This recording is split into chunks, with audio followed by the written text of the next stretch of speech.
ब्रह्मा जी बोले, नारद, जो लक्ष्मी प्राप्ति की इच्छा करता हो वह कमल, बिल्व पत्र, शतपत्र और शंख पुष्प से भगवान शिव की पूजा करे।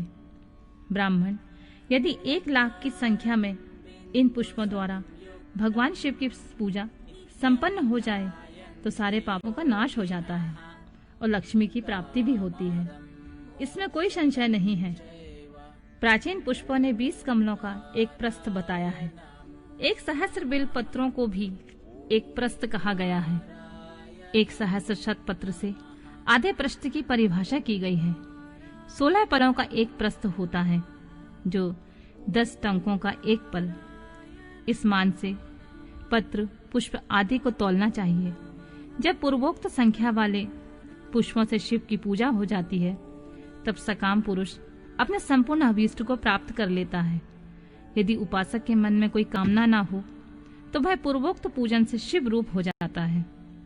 मृत्युंजय मंत्र का जप 5,00,000 जब पूरा हो जाता है, तब भगवान शिव प्रत्यक्ष दर्शन देते हैं। 1,00,000 के जप से शरीर की शुद्धि होती है। दूसरे 1,00,000 से जप का पूर्व जन्म की बातों का स्मरण होता है। 3,00,000 पूर्ण होने पर संपूर्ण काम्य वस्तुएं प्राप्त होती हैं। चौथे 1,00,000 का जप होने पर स्वप्न में भगवान शिव का दर्शन होता है और 5वें 1,00,000 का जप जो ही पूरा होता है, भगवान शिव उपासक के सम्मुख तत्काल प्रकट हो जाते हैं। इसी मंत्र से 10,00,000 का जप हो तो सारी संपूर्ण सिद्धि की प्राप्ति हो जाती है। जो मोक्ष की अभिलाषा रखता है वह दर्भों द्वारा शिव का पूजन करे। मुनि श्रेष्ठ, सर्वत्र 1,00,000 की ही संख्या समझनी चाहिए। आयु की इच्छा रखने वाला पुरुष 1,00,000 दुर्वाओं द्वारा पूजन करे। जिसे पुत्र की अभिलाषा हो वह धतूरे के 1,00,000 फूलों से पूजा करे। लाल डंठल वाला धतूरा पूजन में शुभदायक माना गया है। अगस्त में 1,00,000 फूलों से पूजा करने वाला पुरुष को महान यश की प्राप्ति होती है। यदि तुलसी दल से शिव की पूजा करें तो उपासक को भोग तथा मोक्ष दोनों सुलभ होते हैं। लाल और सफेद आंख, अपामार्ग और श्वेत कमल के 1,00,000 फूलों द्वारा पूजा करने से उसी फल की प्राप्ति होती है। जपा अड़हुल के 1,00,000 फूलों से की गई पूजा शत्रुओं को मृत्यु देने वाली होती है। करवीर के 1,00,000 फूल से यदि शिव के पूजन में उपयोग में लाए जाएं, तो वे यहाँ रोग का निवारण करने वाले होते हैं। बंदूक के फूलों के पूजन करने से आभूषण की प्राप्ति होती है। चमेली से शिव की पूजा करके मनुष्य वाहनों को उपलब्ध करता है। इसमें संशय नहीं है। अलसी के फूलों से महादेव का पूजन करने वाला पुरुष भगवान विष्णु को प्रिय होता है। शमी पत्रों से पूजा करके मनुष्य मोक्ष को प्राप्त कर लेता है। बेला के फूल चढ़ाने पर भगवान शिव अत्यंत शुभ लक्षणा पत्नी प्रदान करते हैं। जूही के फूलों से पूजा की जाए तो घर में कभी अन्न की कमी नहीं होती है। कनेर के फूलों से पूजा करने पर मनुष्य को वस्त्र की प्राप्ति होती है। सेंदुआरी के सैफालिका के फूल से शिव का पूजन किया जाए तो मन निर्मल होता है। 1,00,000 बिल्व पत्र चढ़ाने पर मनुष्य अपनी सारी काम्य वस्तुएं प्राप्त कर लेता है। हरि सिंगार के फूल से पूजा करने पर सुख संपत्ति की वृद्धि होती है। वर्तमान ऋतु में पैदा होने वाले फूल यदि शिव की सेवा में समर्पित किए जाएं, तो वे मोक्ष देने वाले होते हैं। इसमें कोई संशय नहीं है। राई के फूल शत्रुओं को मृत्यु प्रदान करने वाले होते हैं। इन फूलों को 1,00,000 की संख्या में शिव के ऊपर चढ़ाया जाए तो भगवान शिव प्रचुर फल प्रदान करते हैं। चंपा और केवड़े को छोड़कर शेष सभी फूल भगवान शिव को चढ़ाए जा सकते हैं। विप्रवर, महादेव जी के ऊपर चावल चढ़ाने से मनुष्य की लक्ष्मी बढ़ती है।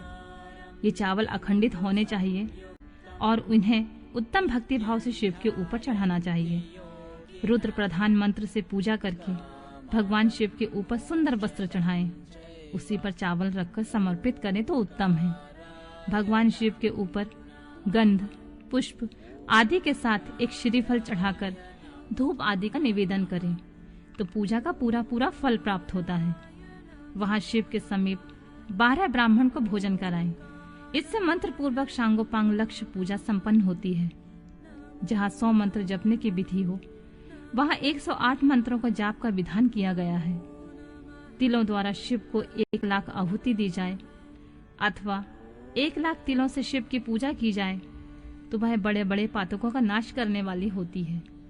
जौ द्वारा की हुई शिव की पूजा स्वर्गीय सुख की वृद्धि करने वाली, ऐसा ऋषियों का कथन है। गेहूं के बने हुए पकवान से की हुई शंकर जी की पूजा निश्चय ही बहुत उत्तम मानी गई है। यदि उससे 1,00,000 बार पूजा हो तो उससे संतान की वृद्धि होती है। यदि मूंग से पूजा की जाए तो भगवान शिव सुख प्रदान करते हैं। प्रियंगु कंगनी द्वारा सर्वाध्यक्ष परमात्मा शिव का पूजन करने मात्र उपासक के धर्म, अर्थ और काम भोग की वृद्धि होती है तथा वह पूजा समस्त सुखों को देने वाली होती है। अरहर के पत्तों से श्रृंगार करके भगवान शिव की पूजा करें।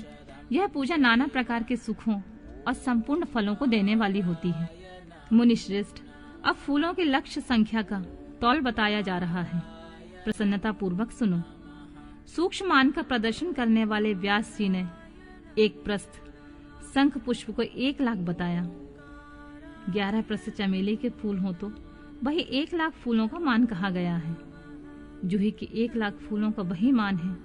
राई के 1,00,000 फूलों का वही 5.5 प्रस्थ है। उपासक को चाहिए वह निष्काम होकर मोक्ष के लिए भगवान शिव की पूजा करे। भक्ति भाव से विधि पूर्वक शिव की पूजा करके भक्तों को पीछे जलधारा समर्पित करनी चाहिए। ज्वर में जो मनुष्य प्रलाप करने लगता है उसकी शांति के लिए जलधारा शुभ कारक बताई गई है। शतरुद्रीय मंत्र से, रुद्र के 11 पाठों से, रुद्र मंत्रों के जप से, पुरुष सूक्त से 6 ऋचा वाले रुद्र सूक्त से, महामृत्युंजय जप से, गायत्री मंत्र से अथवा शिव के शास्त्रोक्त नामों के आदि से प्रणव और अंत में नमः पद जोड़कर बने हुए मंत्रों द्वारा जलधारा आदि अर्पित करनी चाहिए। सुख और संतान की वृद्धि के लिए जलधारा द्वारा पूजन उत्तम बताया गया है। उत्तम भस्म धारण करके उपासक को प्रेम पूर्वक नाना प्रकार के शुभ एवं दिव्य द्रव्यों द्वारा शिव की पूजा करनी चाहिए और शिव पर उनके सहस्त्र नाम मंत्रों से घी की धारा चढ़ानी चाहिए। ऐसा करने पर वंश का विस्तार होता है, इसमें संशय नहीं है। इसी प्रकार यदि 10,000 मंत्रों के द्वारा शिव की पूजा की जाए तो प्रमेह रोग की शांति होती है और उपासक को मनोवांछित फलों की प्राप्ति हो जाती है। यदि कोई नपुंसकता को प्राप्त हो तो वह घी से शिव जी की भली भांति पूजा करे तथा ब्राह्मणों को पूजन कराए तथा ब्राह्मणों को भोजन कराएं। साथ ही उसके लिए मुनीश्वरों ने प्रजापत्य व्रत का भी विधान किया है। यदि बुद्धि जड़ हो जाए तो उस अवस्था में पूजक को केवल शर्करा मिश्रित दूध की धारा चढ़ानी चाहिए। ऐसा करने पर उसे बृहस्पति के समान उत्तम बुद्धि प्राप्त हो जाती है। जब तक 10,000 मंत्रों का जप पूरा ना हो जाए तब तक पूर्वाक्त दूध धारा द्वारा भगवान शिव का उत्कृष्ट पूजन चालू रहना चाहिए। जब तन मन अकारण ही उचट जाए, कहीं भी प्रेम न रहे, दुख बढ़ जाए और अपने घर में सदा कलह रहने लगे, तब पूर्वोक्त रूप से दूध की धारा चढ़ाने से सारा दुख नष्ट हो जाता है। सुवासित तेल की पूजा से भोगों की वृद्धि होती है। यदि मधु से पूजा की जाए तो राजयक्षमा रोग दूर हो जाता है। यदि शिव पर ईख की रस की धारा चढ़ाई जाए तो वह भी संपूर्ण आनंद की प्राप्ति कराने वाली होती है। गंगा जल की धारा से तो भोग और मोक्ष दोनों फलों को देने वाली होती है। जो ये सब धाराएं बताई गई हैं, इन सबको महामृत्युंजय से चढ़ाना चाहिए। उसमें भी उक्त मंत्र का विधानतः 10,000 जप करना चाहिए और 11 ब्राह्मण को भोजन कराना चाहिए।